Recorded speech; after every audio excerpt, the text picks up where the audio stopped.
Hello, guys. It's David Bose again.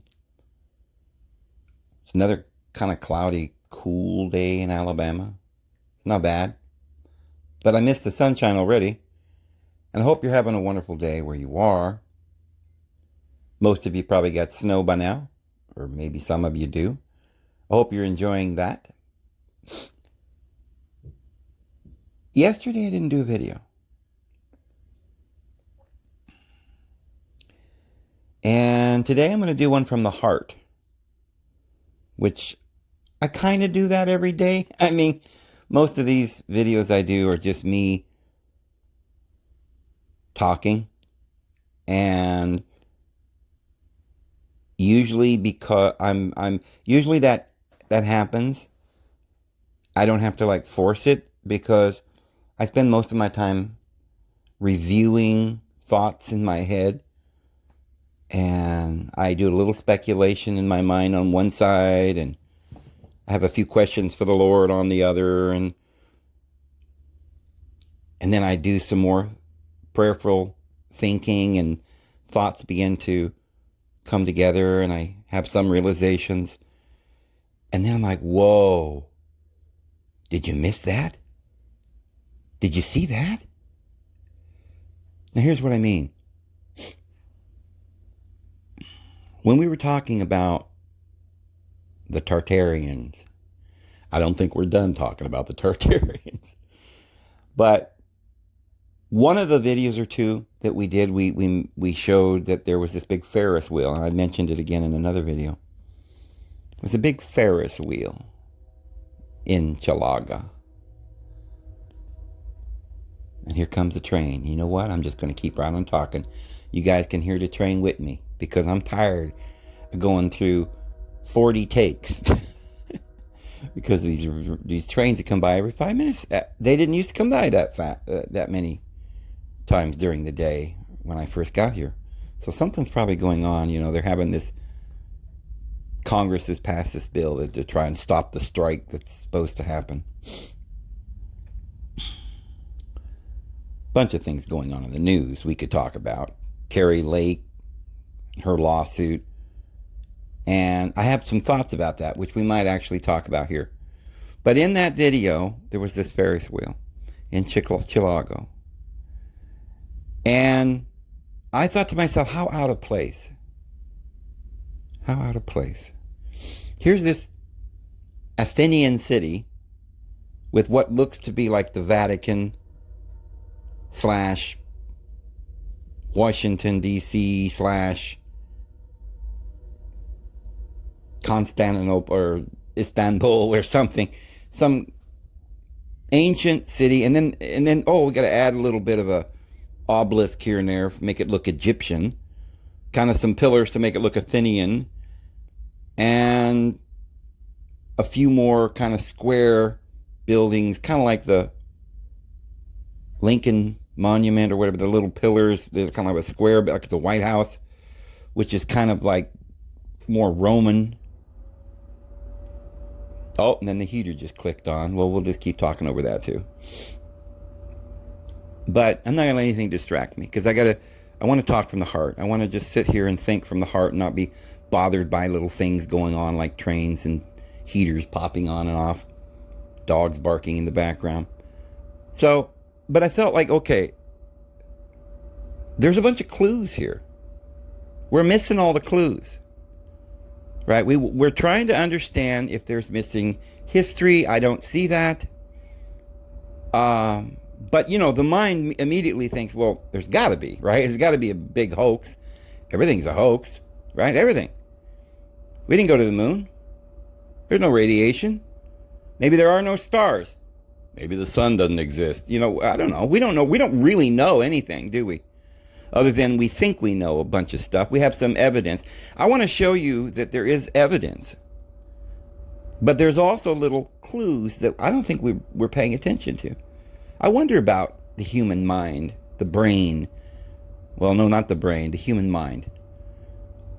It almost seems to me at times that we want to believe in things, and therefore we allow those thoughts that people tell us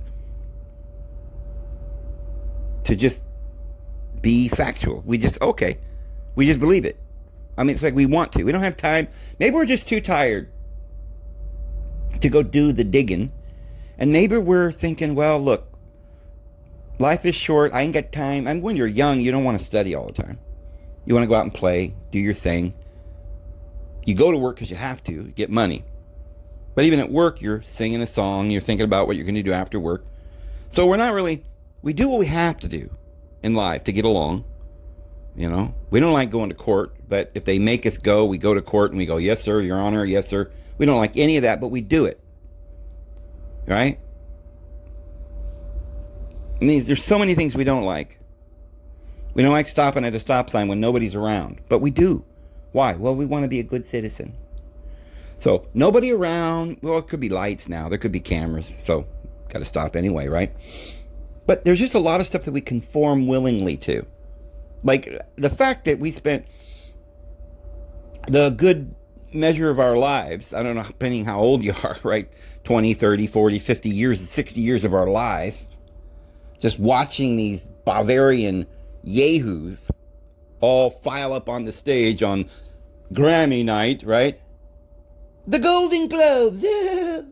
Look at, our idols, And we never once noticed that they were all from one family. Like, we were like, they're so talented. But we should realize that talent can't be measured if you're only going to present one group of people. And then we noticed that, and all the athletes were black. We let them do the boxing. And we kind of knew that. We kind of realized, okay, something's going on here. But let's just disconnect our feelings from our knowledge, from our reality. Let's just disconnect something. I don't know what you call it because I ain't a psychologist, but it seems like human beings do tend to just follow the leader. I know I did it with Jehovah's Witnesses because my daddy and mommy were Jehovah's Witnesses. My brothers were, I guess, for some time until they grew up, Jehovah's Witnesses or something. And it just seemed like, now come on, don't rock the boat. We're all in the organization and we all got to do what we're told or else it won't run smoothly. You learned that lesson right away from the very beginning if you had a question. And if that question was like, how many hours of field service can I do if I want to do more? That was a good question, right? I have an answer. Comes right out of the watchtower, word for word. Oh, that's a good answer. But we learned that if we raised our hand and said, especially in a meeting, like we were having a public meeting and you're allowed to raise your hand and ask questions. Well, we never really thought about it, but no, you really weren't allowed to ask any questions. You couldn't go, excuse me, but I don't understand this whole thing. This is, it doesn't make sense to me. I think this is wrong. Perhaps we should go a different route. Oh, no, you weren't allowed to do that. I mean, you'd be pulled aside. I mean, they'd probably take the meeting down right there. They'd probably stop the meeting and bring you down off that podium, take you in the back room. And they would look at you so seriously, maybe bring a couple of elders with them. And like, what the heck? Did you just disagree? Are you questioning the truths? Have you gone after Satan? Have you recently participated in any necromancy? Or are you reading some paraphernalia from the Satanic Church? Maybe you went into another church and listened to one of their teachers or read a book. Did you read science? Go to school? Something's wrong here. You're starting to think for yourself. And you can't have that. See, so I know what brainwashing is. I know what MK mind altering brainwashing is. I lived it. And because of that, I'm beginning to kind of wake up in other areas. I'm beginning to look at these Bavarians and I'm beginning to wonder, well, who are these Bavarians anyway? I don't think they're any different than Jehovah's Witnesses. I think they were taught from the time they were born. I think they're humans. I think they're born into a cult and they believe it. Just like, it doesn't matter how crazy the cult is. It doesn't matter we're the chosen and we've got to kill all the people in the world. Why, the Lord tells us, but if we don't kill them all, well, he'll kill us. And of course, he's righteous and we just have to do what he says and he knows best. I don't know. That's what we believe. All of us, really. Except Christians just applied it to pagans, right? We just kill all the pagans until the 21st century. And then we're like, well, we've got to have liberalism now. We've got to be able to understand another person's point of view, of course. If they want to kill their babies, well, that's just perfectly fine. And if they'd like to transform their bodies into a Tyrannosaurus Rex or whatever they're called, some kind of old dragon dinosaur breathing down, you could be a zombie if you want to be. Biology means nothing anymore. And we have to understand that this was being done many times before, but not quite as dramatic, except, well, maybe it was worse. You know, I mean, we weren't around when rationalism took over the world. You know, we used to demand empirical evidence. We've got to have empirical evidence for everything we do. We've got to have an experiment. We've got to prove it scientifically. Oh, it's not true. And then we went to this rationalism where we could just rationalize anything to be true. Like we just used thought forms as tools to, I don't know, it was some kind of mesmerism, really is what it was. Because there's no proof for any of the things that rationalism gave us. Darwinism. I mean, think about Freud. Freud had no scientific basis. There is absolutely nothing to Freudism at all, except philosophy. It was beyond theory. It was philosophy on steroids, just speculation. It was subjective. I went into a state mental hospital years ago. I went right in and demanded, because they had somebody in there, they were holding them against their will. And I went and drove all the way to Idaho. I didn't live there. Found this place. I mean, went right into the office. It was like a prison, right? I'm like, I've got to see the manager, or, you know, the guy that's running this outfit, right?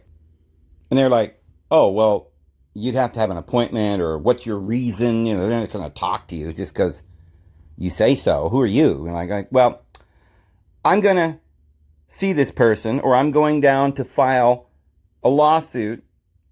And I didn't know anything about the law, but I said, I'm going to apply for habeas corpus and da-da-da-da. And so they said, all right, just a minute. So they walked me through this, I don't look like a prison, right? There's doors, kaboom. It was like, get smart, you know. There was these doors kept opening. We were going down these halls. And finally we go into this kind of an upper room.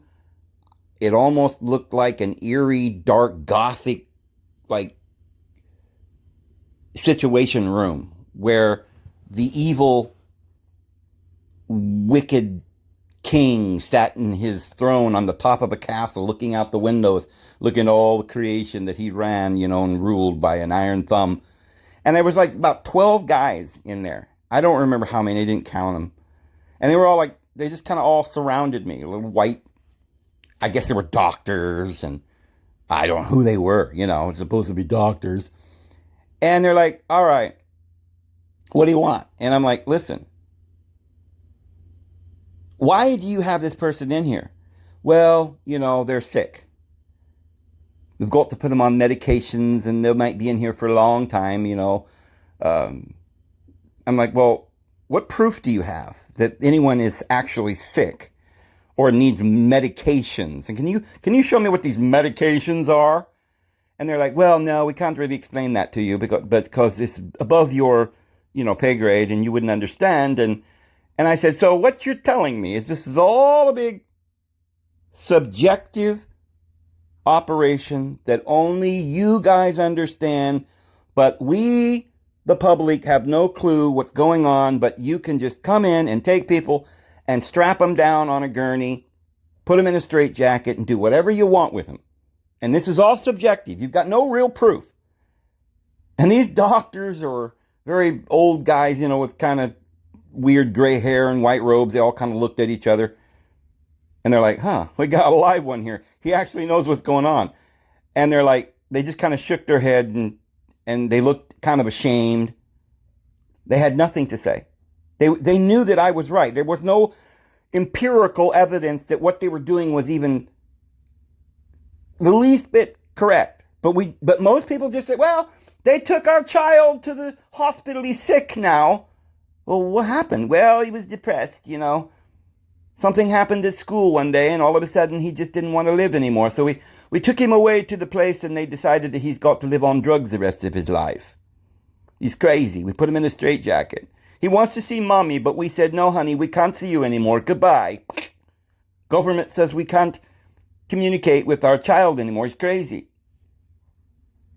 And I noticed that in certain cases that I saw, that there were physical, emotional trauma that only could have been cured with love and understanding and reason. The reason why none of these people got well is because there was no reason for the evil that happened in their life, and nobody cared. And then doctors came along and took them away, and they're like, Mom, get me out of here. And Mom's like, no, the doctor says you need to stay there. We can't talk to you, no, bye-bye. Mom, it felt like a betrayal. Then they start breaking things, throwing things, being violent, trying to get out of there. Oh, now they're really sick, right? We've got to put them on a higher dose of this medication. There's one, they put these poor people on this thing called Haldol. Okay, they give them a shot. They don't just give them a pill for the day. They give them a shot that's enough to last them like, I don't know how many weeks. This one guy, I was a cook for a while, and I was the chef at this kitchen at this mental hospital. And these people would file by, and I would put the slop on their tray, after I made this menu that they had for me to make. And every day I'd make this, whatever was on the menu, and they'd come by, and I'd put it on their plate, and they'd walk on. Most of them could barely move. They were drooling. So this one guy was just all kind of weirdly twisted and drooling, and I thought he was the Hunchback of Notre Dame or something. And it was all done. He was like one of the last people, so he was still sitting there eating. And I came out, and I sat down, and I guess I was eating or something with him, or I don't know. And we started talking, and he's like, yeah, man, they give me this Haldol. Man, I was in a fetal position for weeks. I couldn't even figure out who I was. I can't get out of here. They say I'm crazy. And I'm like, oh, my goodness. I saw so many things. But, it's not that. That would be the obvious thing to go to. But what really bothered me was that no human being in society, not even their mothers or their fathers, would fight for these people. They almost found like it was a relief. Oh, I don't have to mess with this awful child anymore. Good thing the doctor declared they were crazy and took them away. And then probably they got some kind of they probably got some kind of monetary benefit from it. Like the kid now gets Social Security. I used to wonder why they were giving all the people in California Social Security checks. Because they said they couldn't work, they were crazy, or, they're bipolar, which just means they're up and sometimes they're down. What do you do when you're up sometimes and the other times you're down? Well, I guess it's a mental disease.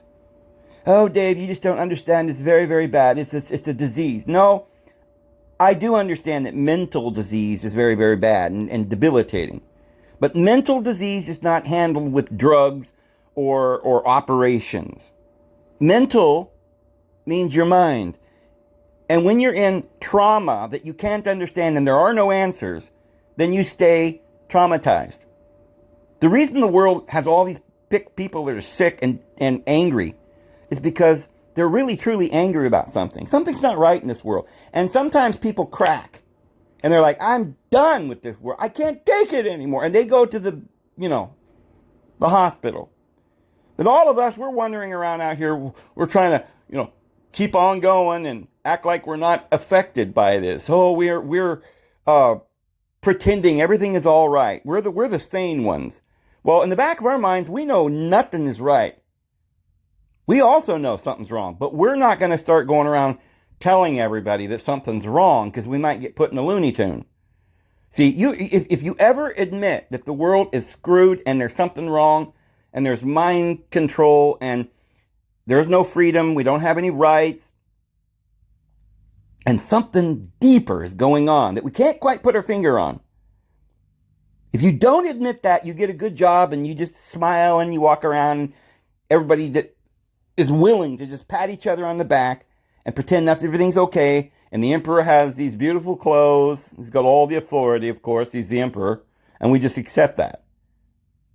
We accept our position and our rank, and we do what we're told, and we don't speak out. We don't get angry when people treat us badly. And we move on, and we get along, and maybe they even give us a supervisory position or something because we've been a good boy. I learned that with Jehovah's Witnesses. Okay, I was lucky because I could see it in an external way around me, that I was able to wake up from that because I was thrown out on my ear. I had no other choice but to wake up. Now, what happens is a lot of people, though, when they come to that awakening, and they start talking and they start saying, look, it's crazy. Jehovah, this deity that we've been worshiping, is the devil. Okay, well, now they're probably going to, back in the day, they'd probably take you to the dungeon, torture you till you recanted. But nowadays they just shun you. You're just an outcast. And it doesn't matter if, it's not even just Jehovah's Witnesses. I mean, the world does the same thing. It's the same principle. You're not allowed on Facebook unless you toe the line. You can't be a movie star or a public figure, put your theories out there. They won't give you a movie deal. They won't give you work. You're not allowed to be in the spotlight if you've got a contrary opinion. So you get shoved in the middle. Now, the people in the middle are the people that just get along and they don't want to know. They want to stay stupid. I'm sorry, but yeah, if you're not in a mental institution and you ain't dead and you're not a hermit, then you're probably just a human who hasn't woken up yet, and you're still going along, doing what you're told, trying to put a smile on, posting your little selfies on Facebook. Oh, look how happy I am. I'm just so happy. Oh, wow. Life is all about my butt. Look how pretty my butt is. I guess I'm going to go far. Right? Like the rhinestone cowboy. We're not real. We're rhinestone cowboys. We're not even real cowboys. And we don't know it. We're just pretending. But I stopped, and I saw that early on. And the way I got through it was somehow or another, my mother gave me a certain disposition that was strong. I didn't collapse when everybody left me. I cried a little bit. I was sad. I'm not going to lie to you. It hurt. But I got through it. I learned to become a hermit. I learned to become alone. See, I couldn't have any relationship with the world either. Couldn't have a relationship with the people that I grew up with, right? But it wasn't like I could just, I'll just go out and have a relationship with people in the world. Well, I was taught that's the devil. And I still hadn't gotten over that. That mind control was still working in me. In fact, the reason why the mind control worked is because there's a lot of truth to it. I couldn't separate the lies from the truth yet. Right? And that's the point, at that point, where you go crazy, or they haul you away. Or you do get physically sick or violent, or they put you in jail, or some people just commit suicide. But I made it because, several reasons. For one, I had a great gift from the Lord. He gave me a little girl. I remember I went out and prayed one night when I was just completely lost and at a bitter end of the road that day. And I spent some hours out in the field, as I had done many times. And I was out in this, usually I'd end up, if I were in town somewhere, I'd have to walk down the street and find a park and maybe a big baseball field or something. And I'm out by the goalpost praying or something. And I remember it was kind of like that this day. And I prayed the Lord would send me a teacher because I was so confused. And the next day I met this person. And it was not very long after that my daughter was conceived. And it was literally the next day I met this person. And the Lord has since shown me over and over again that that prayer was definitely answered in a miraculous way. My daughter is my teacher and my friend, and I don't think I would have made it emotionally and mentally and anyway. I would never have made it without that little girl. She was my family, and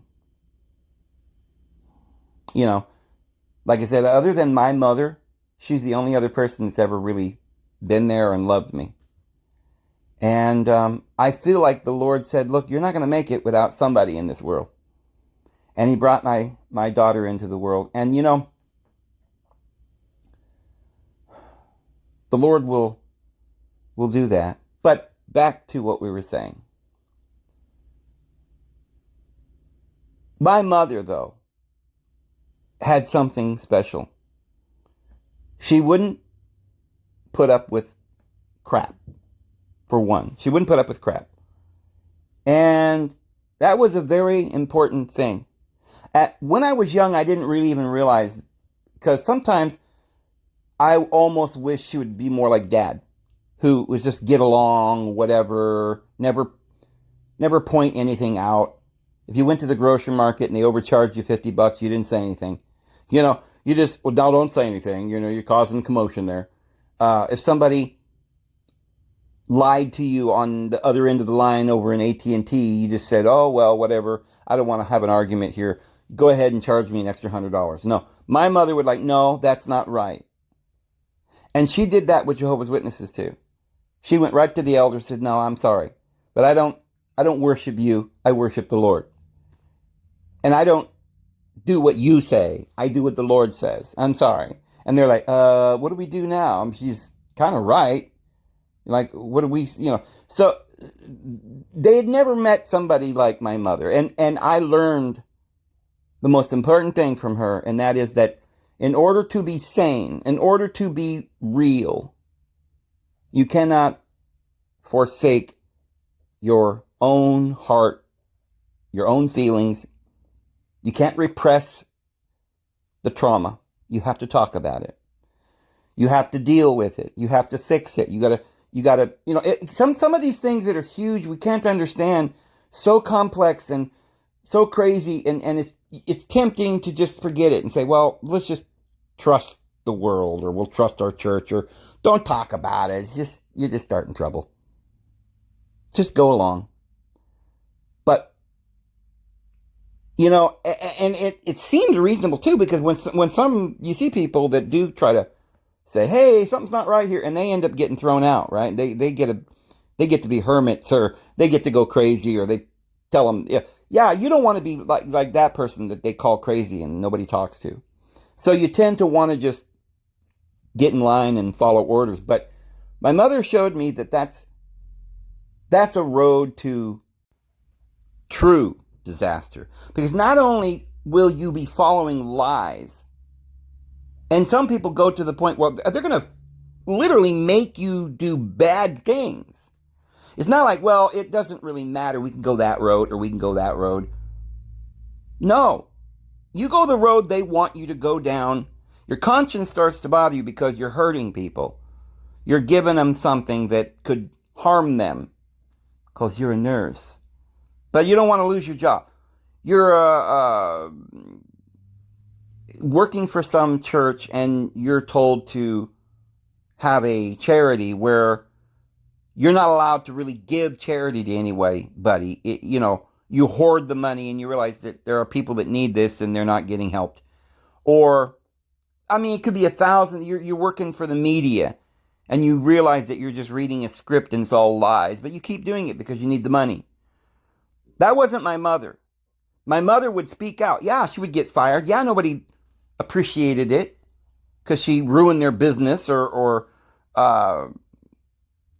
disrupted the congregation because she didn't believe like everybody else, like the sheep that were following the wolf.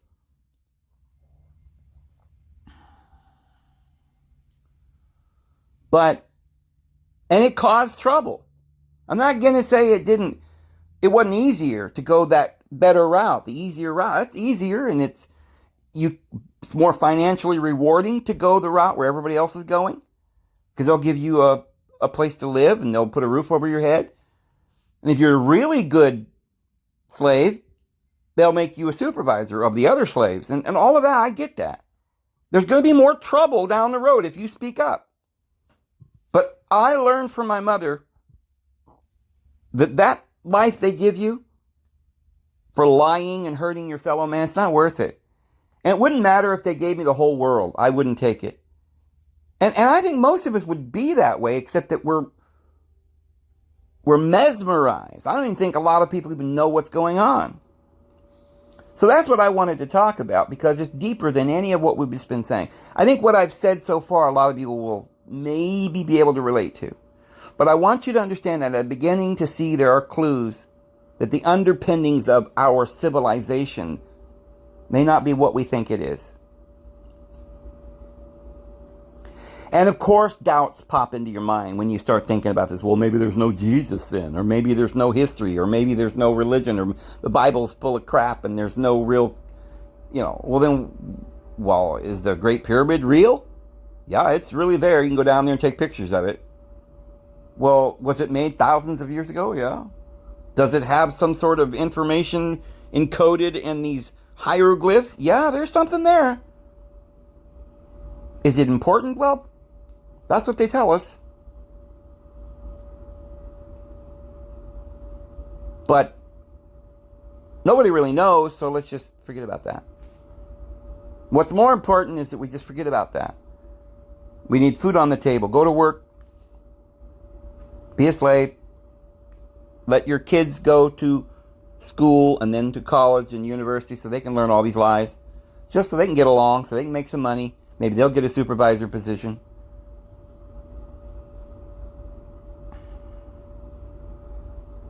But the underpinnings of this world, there's something wrong. Somebody's lying to us. So back to this Ferris wheel. Now, we've already set up the scenario that shows quite a rift in reality that is staring us in the face, that is huge. But I want to show you a few other added clues that might give us a hint as to what really is going on. So we see this city, this Athenian city. It's so magnificent. It looks like Athens, Greece in its heyday, or Istanbul in the 14th century, or Rome or something in 300 AD. And yet they tell us that they built the whole thing in a few months out of plaster and sticks. And then when it was all done, and it was a big fair, a world fair, and they had everybody come, millions of people walking around looking at this fake city that looked like some ancient architect had built Athens, Greece again. But then we noticed that they had drugged this ancient obelisk, weighed many hundreds of pounds. It was made out of solid stone. They drug it across the ocean. It was a real artifact from ancient history, and stood it right next to a statue that the Freemasons, the Rosicrucian Freemasons, whatever, somebody had made it from France. And it was the second largest statue in the world, right beneath the Statue of Liberty. And it had this Tartarian symbol in its hand of liberty, the Liberty Cap. And it was very symbolic, and it meant something very important, but somehow or other that was thrown away. And now we've got this other symbol, the Statue of Liberty. And there's a lot of symbolisms there, but we're not going to get into that. But there's something going on here. We've got this ancient obelisk and this amazing statue that is gifted to this New Scotland, Nova Scotia, New Francia, right? That's now forgotten. And all we know is it's the colonies, the United States. We rarely talk about the 300 years of history here in the United States where the Scottish arrived. Sinclair's boat, and they built cities. And they were magnificent. And we see that it's very likely, the clues aren't going to lie to us. They're very solid evidence that the city was there before the couple of months they claim they built it. And they did this in very many towns, and they burnt them all down. And we're aware of that, and we're like, if something's wrong, we don't know what's going on. And by the way, I want to point out that this iconic Ferris wheel, which was originally over there in Chicago, which is kind of still there. They've got one there. But this iconic picture where you see a city with this Ferris wheel is now London. Okay, and I know that they purposefully put that Ferris wheel in London. So you see it when you're going by in an airplane or driving over the bridge, you know. It's iconic because they want you to understand that this is the new central Bavarian headquarters. They can't put it in Germany because then it would look too weird, right? But yeah, London, the capital of the world, right? Or Washington, D.C., which also dons a Ferris wheel. And by the way, I happened to notice because this television that my daughter left here for me, it's got this thing called Roku. And I was just noticing the other day as I was staring into this background scenery that always pops up when you're not watching anything. And I noticed that, sure enough, there's the big Ferris wheel. And I see the clock there that's the London, but there's, looks like other parts of different cities. I noticed there's a UFO sucking everything up from that. I guess it's London, but that's Hollywood behind it, right? And the UFO is sucking our time. That's the time clock, just sucking it up. Yeah, there's a lot of stuff I wanted to mention about that weird picture. But that's not what we're talking about today. But since I've got you here, and I probably never get to do this again. I mean, I doubt whether we'll do a video on this again. But if you look at the background behind the Ferris wheel and the London clock thing and the UFO where it says Hollywood, that looks like a little mountain, like a little purple ridge. But if you follow that ridge, go left, and you see the little humps as it goes up and down. And then it goes into the sea, and it goes down under the bay. And on the other side of that bay, it comes back out, and it's a really long dragon serpent. Yeah, it's a really long dragon serpent that's the backdrop for all of civilization. And yeah, the hump on its serpent back is Hollywood. And evidently, we're all being controlled by UFOs that are sucking our time from London and from the Ferris wheel, which of course is the horoscope, or your fate. Well, there's lots of things there, but we just don't have time. You notice that ship looks like an oil tanker that's sinking. I guess they're predicting the oil. They're just going to get rid of the oil. I mean, that's not really a prediction. It just means that's what they're telling you in the symbolism that they're going to do. They already planned it. No more oil, guys. Bye-bye. But, as I said, we're not on that today. We're talking about this Ferris wheel, which is some sort of icon, and it's symbolism for certain individuals who understand. It's like when Trump flashes the upside-down pyramid. Almost all of his pictures. And the rock and roll stars do it too. It's always upside down because everything's upside down. They wear crosses upside down. It's symbolism, and only they get it. The Ferris wheel is a horoscope. And it's the civilization that they are creating that's a horror movie, and we're going round and round and round. Yeah. I had noticed that right in the middle of this city was this, right in the middle was this Ferris wheel. And by golly, it was the first Ferris wheel that ever was supposed to be made for a world fair. This is where we got the idea of Ferris wheels at the fair, I guess. Well, you notice that the little fairs that come through your town, they got little tents. Like there was right in the middle, there'd be this big tent.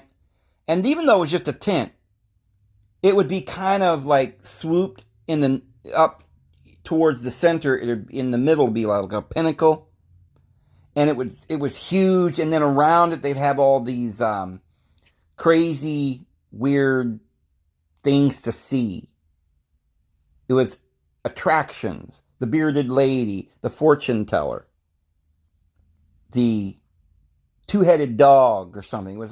It was like a big attraction. That's what a fair is. Come and look at all these weird things and see if you can knock the head off the donkey or see if you can win a prize. So this isn't life, this is a game. This is a fantasy land. But they weren't building a fair, right? They're building a city. Even if it was a world fair, what were they trying to reveal? How civilization was going to be. They're like, look at this civilization. Oh, and right in the middle is a big Ferris wheel. It's all fun and games. But what does the Ferris wheel really represent? It's the horoscope, which is what at the fair you always got your fortune told, right? Well, the Ferris wheel had the 12 houses and they go round and round, and then you get the horror, the hours, the horror, the hour wheel, the clock. Well, in other words, we're all riding a Ferris wheel, and you get your horoscope, your love, your fortune, your wealth. Everything has been predicted. It's happening to you. You're riding a wheel. Nobody knows where it's going to end, right? It goes round and round, and nobody knows where it stops. This is a game. This isn't life. We thought they were unveiling a way of life, but they weren't unveiling their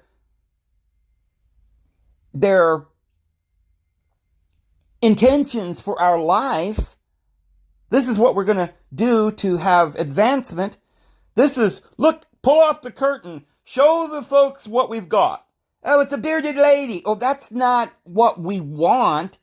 We just want to see that and go, hee hee, but then we want to go home. That's not, we don't want to live with a bearded lady. Right? We want to see what's behind door number 3 just for kicks. But we don't want to live with horror. We don't want to live in a haunted house. We like to get our fortune read, but it's just for fun. We don't believe in that. We got to go back to reality. We've got to have a living. Our children need to be fed. This wasn't about, look at how well we could feed the children. Look at the farm equipment. Look at the modern factories that we're going to have, where we're going to make life easier for everybody. Or look at the laws that we have, that we're going to make it more fair. The judicial system. Oh, this is going to make life better. Look at the printing press. We're going to have people learning now. Look at the universities and the schools and the libraries. That's not what this was about. No, they were unveiling this fantasy Disneyland, the Gothic city where Batman lived, or the Wicked Witch of the West, or something. And there was all this weird fantasy buildings. They were bigger than life. We don't need buildings like that. Well, that's a bank. What's a bank? Well, we're going to have banks now. What does that mean? Well, in other words, we're going to tell you what to do and you're going to give us all your money. Oh, well, as long as it's pretty buildings and it looks all Gothic and you tell us we can suck everybody's blood and we can have free sex, or no, well, that's just an illusion. You can't really. Because on one hand, we're going to have churches telling you, now, you're going to go to hell. Right? But behind the scenes, behind the counter, you can get the other magazine, not the church magazine, right? The periodical. But you can get that other one on there, but it's only for, if you got to be over 21. Right? And don't be looking in that, because if you get caught looking in that magazine, they'll disfellowship you from the church. So you got to do it privately. So we're going to have schizophrenia in the world. Now, the same people that were promoting the church were promoting the pornography. They had a plan. They were unveiling this great civilization of the 21st century. And it was a Ferris wheel and big buildings to suck us in. It was like, it's so lovely. Why, look at the wheel. We don't have to walk anymore. Oh, look at the lights. Right? We can stay up all night and partay. We've got lights. We don't have to have these candles that get wax everywhere. We just turn it on and there's light and we can just dance and we have theater. What's the theater? Propaganda. Oh, we love it. It's about a Ferris wheel. You see, why is it that as soon as they took the Chicago plans for the fair and then they went down and built Disneyland. And Disneyland was literally and carefully patterned after that. After this Chicago thing. Yeah. With the Ferris wheel and everything. All the rides. And then the rides got crazier. You got roller coasters now. But see, this is this place where everybody goes. It's in every city. If you have a big city, oh, you're going to have Six Flags. You're going to have Knott's Berry Farm. Universal Studios. Well, why is it always movie places? Because Universal Pictures is where they make movies, and they also have a big amusement park. Amusement? Is it only being made for our amusement or for their amusement? Because we're riding on the rides going, screaming, learning our fortune, which is nothing. You're getting nothing. You work for the rest of your life for nothing. But hey, it's fun. It's a ride. Get on the ride and see what your fortune is. It's probably going to be you're a slave. But it's just exciting to see the three-headed monster. It's just exciting to realize that to be scared out of your mind, to be threatened, to be abused. This is what we want. We're choosing this. They unveiled it. They said, what do you want? We're like, oh, we love it. And millions of people showed up. Let's go see the city of Chicago. And then we'll go to Disneyland. And every big city, every big major city is going to have this amusement park where we'll all go on the weekends after we got done slaving. And we'll amuse ourselves. And that's what's going to keep us in this society where we keep giving us our money to them. But we hey, we get all this fun too. We got cars, luxury little apartments that they give us. Sex all day, all night, 3D, porn, violent movies, all kinds of luxury and debauchery and drunkenness and drugs. Because at some point you get so mentally ill, like I said, because you know that something's wrong and you're not allowed to say anything, so you get mentally ill because you start saying stuff and then they say you're crazy. And so then you got to have drugs just to, to get, you got to recant. They take you to the hospital, which used to be called a dungeon, right? And they would force you, they say, now, are you going to recant? And you're like, okay, well, let you go back out in civilization if you recant and do penance. So we go and we take our medications, we start drooling, and we go back into society, and they're like, are you okay now? You're not hearing those voices of truth anymore, right? Yeah, I don't hear those voices anymore telling me that everything's shit. Okay, I'm drooling now, and all I can do is fantasize about, sleeping. That's all I want to do now. I don't have any emotions. I feel nothing. I'm not sad, but I'm not happy. I'm nothing. But you can still function and go through the motions, go to work. Now they've got a good slave. So if everything is... what they're saying then is that society itself, all of civilization, is an amusement park. They're amused by us. And we're all coming to get our tickets. She's got a ticket to ride. She's got a ticket to ride. And we all get on the train to a destination unknown, trusting the engineer to take us to the place of, Disneyland. To take us to a place, a fantasy place that doesn't exist. A place where you can have all the fun in the world and you're not going to throw up when you go on the Ferris wheel. They eat all the hot dogs and hamburgers and chips and fries and snow cones and candy. Well, that's not good for you. Yeah, but it sure is fun. See, we'll work all day long, probably all month long, like a slave, just so that one weekend in the summer we get to go and have this fun. We get to eat candy all day long. Oh, no, it's not good for you. So then they get you hooked on the candy and all the sodas and all the crazy ups and downs, and you can't. It's addictive. You got to have it. And it costs $100 to go there for a day. So that means you got to work. You got to be a slave. So for 2 months, you're like, oh, I'm working. I'm trying to forget that I'm not happy.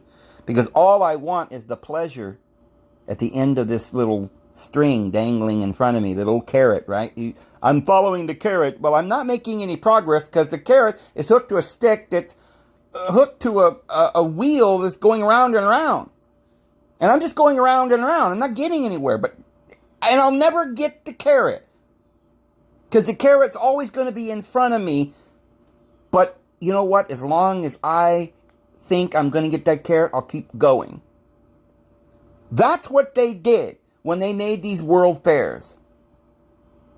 Forget, I'm not even discussing where these buildings came from or how they created them or anything like that. We've talked some about that. But I'm going to do another video on this, probably, because I see I'm getting, towards the end here, and I haven't really even scratched the surface of what I wanted to share with you. Some clues that I have that are very disturbing when you really think about these clues. I'll give you a few of them. Larry Kudlow. Go look him up. Jeffrey Epstein. And all the pictures with Donald Trump. Werner von Braun, who looks exactly like Elon Musk, who was also head of the space agency from Germany.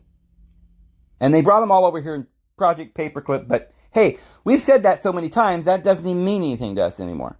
Oh, that's nice. They brought all the Nazis over to America and created a government here. Well, do you know that they've actually found out that the body they claimed was Hitler's body, they claimed he committed suicide, that's not his body. And I guarantee that whatever happened to Hitler was exactly what happened to Epstein. They're playing parts. I believe Putin is not going to be the Antichrist, but they are using him to start this war. And the war is going to be, somehow it's going to benefit this one world government. They got to get rid of the old world to bring in a new world. So the war is going to have to come. A lot of these, just like they did in 1900, when they burned down Chicago and St. Louis and San Francisco and San Diego and parts of New York and all over burned down these cities. Some of them we don't even know about. They just bulldozed them. We never even knew they were there. And then they told us, look at this, we got this new technology called lights. Well, we already had lights, but it was gas lights, and that worked better because, well, you see, what they were trying to do is invent, not advanced technology, but invent stuff that we could become enslaved, that we needed. But they kept us from the knowledge of how to have our own light, and then we had to buy the light from them. And this is how they enslaved us. Because before Edison and Tesla and Ford, I think they had cars and I think they had electronic things that absorbed electricity right out of the air. They didn't have to have wires strung all over the world. They had batteries. They had technology far and away better than what we have today. We're actually degrading technologically. We're not more advanced in the last 100, 200 years than we were in ancient times. I think we're less advanced. I think they were far more advanced in the days of Atlantis, and it's been degrading since that time until today. Because of somebody that has taken over the world basically a whole religion based on this deity Yahweh, who is this scapegoat, really, for all the evil in the world, because we all have to worship justice, and they've created some concept of justice that means nothing to enlightened ones, because for those who understand that the world cannot be tamed without love, and by force it will never be tamed. By law, nothing good will ever come. And by being ruled over by someone else who do not have our interests in mind, this emperor does not have any clothes. He does not have any authority. He does not have a real golden crown except for the one that we dug out of the ground for him, enslaved night and day to bring on a platter before him and get down before him and grovel and be required to say, Your Honor, Your Majesty, oh Papa, my father, my rabbi, my reverend, my teacher, I've got to learn and get a degree. All of that means that we are not already perfectly made.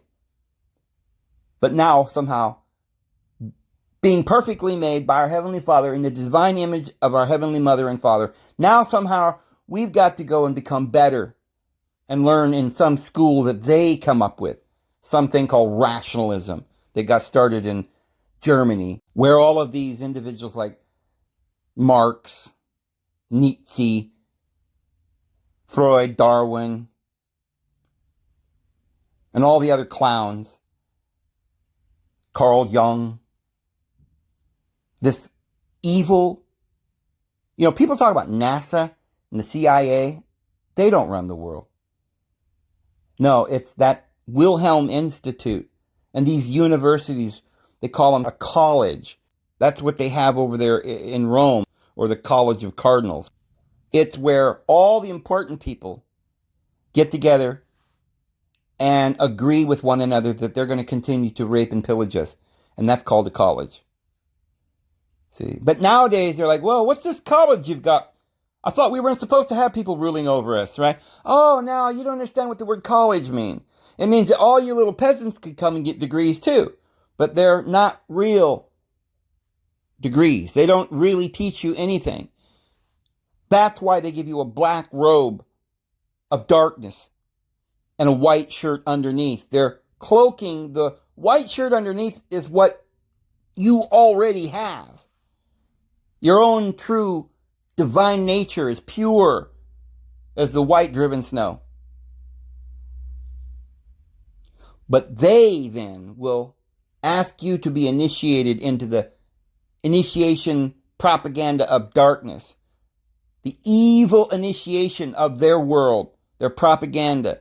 And they put a black robe. If you go through one class and you graduate, they give you a black Saturn cap, a square cap, and each tassel has a different color depending on what degree they give you. But those degrees were invented only in the last few decades, really. And they were only invented for us, the peasants. They don't mean anything.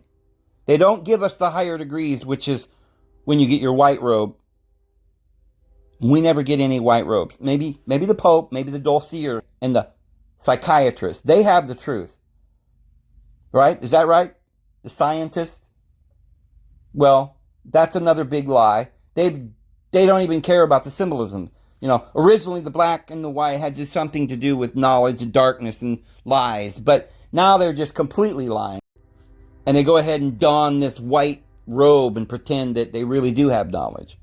But see, by this time, 1,000 years later, they forgot that they don't know anything because they burned all the libraries. They're a bunch of idiots.